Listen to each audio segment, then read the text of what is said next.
পথশ্রমের ক্লান্তি হাসি মজা করে পার করলেন কবি। এসে পৌঁছলেন কলকাতায় 27শে জুলাই। গতকাল কবিকে গ্লুকোজ ইঞ্জেকশন দেওয়াতে একটা প্রবল কাঁপুনির শখ হলো। সকলে আতঙ্কিত, কিন্তু আজ কবি স্বাভাবিক, খুব হাসি খুশি। বললেন, জানো, আজও আরো একটা কবিতা হয়েছে সকালে।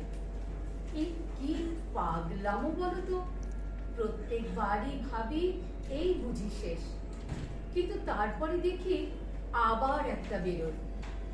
এই লোকটাকে নিয়ে কি করা যাবে? কবিতাটি পড়া হলো। প্রথম দিনের সূর্য প্রশ্ন করেছিল সত্তার নতুন আবির্ভাবে। কে তুমি? মেলেনি উত্তর। বৎসর বৎসরে চলে গেল, দিবসের শেষ সূর্য শেষ প্রশ্ন উচ্চারিল। পশ্চিম সাগর তীরে নিস্তব্ধ সন্ধ্যায় কে তুমি? পেল না উত্তর।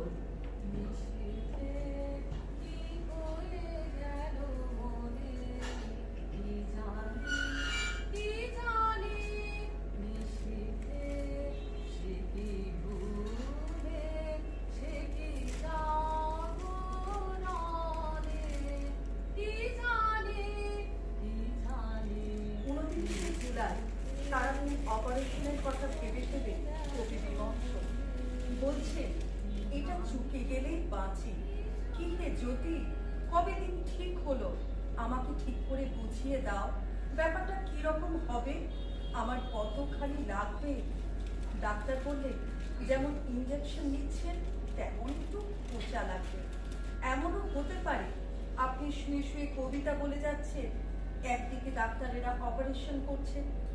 তিনি জেনেছেন তাকে অ্যানাস্থেসিয়া করা হবে না, লোকালি অবশ করে অস্ত্রোপচার চলবে। সেদিনই বিকেলে আরো একটা কবিতা কবি মুখে মুখে বলে চললেন, সেটা লেখা। দুঃখের আধার রাত্রি বাড়ি বাড়ি এসেছে আমার দ্বারে।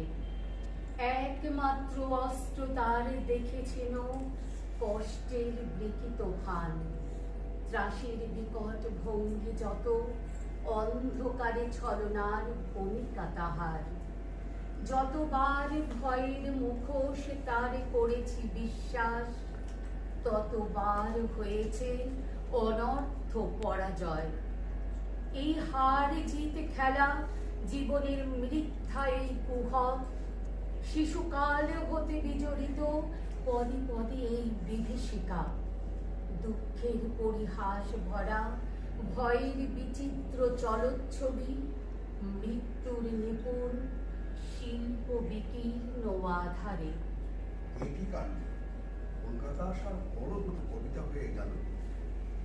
এটা পাগলামি না তো কি? এর কি কোনো শেষ নেই? বলে পরদিন 30শে জুলাই রাত 9টায় আবার একটি কবিতা সৃষ্টি করল। কবিতাটি তোমার সৃষ্টির পথ দেখেছ আপীর্ণ করি, বিচিত্র ছলনা জালে এ ছলনাময়ী। মিথ্যা বিশ্বাসের ফাঁদ পেতেছ নিপুণ হাতে সরল জীবনে। এই প্রবঞ্চনা দিয়ে মহত্বেরে করেছ চিহ্নিত তার তরে রাত্রি গোপন রাত্রি। তোমার জ্যোতিষ্ক তারে যে পথ দেখায়, সে তার অন্তরের পথ। সে যে চির স্বচ্ছ, সহজ বিশ্বাসে সে যে করে তারে চির সূর্য। বাহিরে কুটিল হোক, অন্তরে সে ঋজু, এই নিয়ে তাহার গৌরব। লোকে তারে বলে বিলম্বিত, সত্যের এসে পায় আপন আলোকে ধৌত অন্তরে। কিছুতে পারে না তারে প্রবঞ্চিতে, শেষ পুরস্কার নিয়ে যায় সে যে আপন ভান্ডারে। অনায়াসে যে পেরেছে ছলনা সহিতে, সে পায় তোমার হাতে শান্তি অক্ষয় অধিকার। পিতার দুয়ারে দাঁড়াইয়া সবে ভুলে